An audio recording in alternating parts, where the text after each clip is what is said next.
रबिया बिन काब की वो हदीस तो सारे लोग सुनाते हैं कि वुजू कराया करते थे, तो नबी पाक ने फरमाया कुछ मांग ले। उन्होंने जन्नत में नबी पाक का पड़ोस ही मांग लिया, ये बुखारी में मौजूद है। लेकिन वो वाली हदीस भी पढ़ो कि जब नबी पाक ने उन्हें कहा कि रबिया तू मुझे वुजू कराता रहता, शादी क्यों नहीं करता? हुजूर ने नहीं फरमाया कि उसका जाती मामला मैं शादी कराऊंगा, मैं इस काम में क्यों आऊंगा, शादी क्यों नहीं करता? उसकी हुजूर कोई कारोबार नहीं, कोई मामला नहीं, कोई रंग रूप नहीं, और आपकी खिदमत से भी रुक जाऊंगा। कहते हैं हुजूर खामोश हो गए। अगले दिन फिर पूछा निकाह क्यों नहीं करते? मैंने कहा हुजूर ना कारोबार है, ना घर है, ना मकान है, ना रंग रूप है, कौन रिश्ता देगा? जब मैं ये कह के बाहर निकला ना हुजूर खामोश हो गए, तो मेरे दिल में ख्याल आया रबिया तू बहस क्यों करता है और उनको बताता है जिन्हें अल्लाह ने सारा कुछ ही अता फरमाया हुआ है।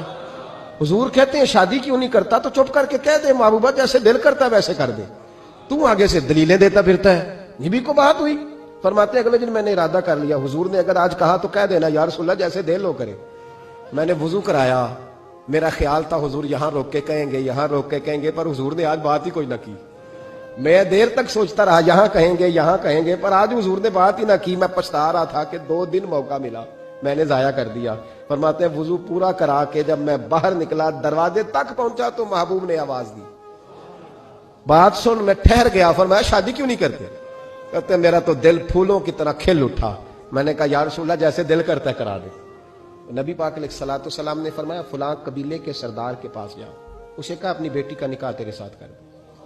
कहते मैं गया, थोड़ी देर के लिए तवक्कुफ किया उन्होंने, लेकिन फिर वो राजी हो गए। मैं वापस आया, सुनो ये जी उसका जाती मामला है, लेकिन नबी पाक ने देखा कि उसको जरूरत है मेरी, इसका निकाह नहीं हो रहा, घर नहीं आबाद हो रहा, तो हुजूर ने पूरा किरदार अदा किया। मेरे महबूब करीम अलैहिस्सलातु वस्सलाम ने हजरत हारिसा बिन नौमान को बुलाया। फरमाया तेरा एक मकान खाली है? कहा या रसूलल्लाह हाँ। फरमाया ये मेरे रबिया को दे दे, उसमें रहा करेगा, दुल्हन को लाएगा। हजरत बुरीदा असलमी को बुलाया। फरमाया एक खजूर की गुठली के बराबर सोना चाहिए। या रसूलल्लाह किस लिए? फरमाया मेरे इस गुलाम ने अपनी बीवी को हक महर देना है। हजरत सैयदना उस्मान गनी को बुलाया, तीसरे सहाबी। फरमाया एक मेंढे का बंदोबस्त तूने करके देना है। हुजूर किस लिए? फरमाया मैंने अपने गुलाम का वलीमा करना है, बकरे का बंदोबस्त कर। सारी तैयारियां करके दी।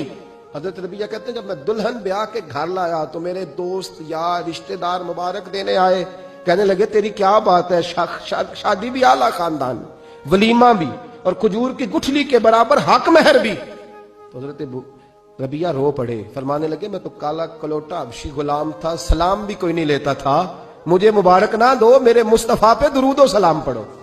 ये सारा हुजूर का करम है। कहते हैं उसका जाती मामला है, भाई सारा दिन तेरे साथ रहता है, उठता बैठता है, तेरी नौकरी करता है, तूने कभी पलट के देखा ही नहीं, तूने कभी अश्कशोई नहीं की, तूने इतना टाइम ही नहीं दिया कि तेरे कंधे पे सर रख के रो सके, तेरी तवज्जो ही नहीं।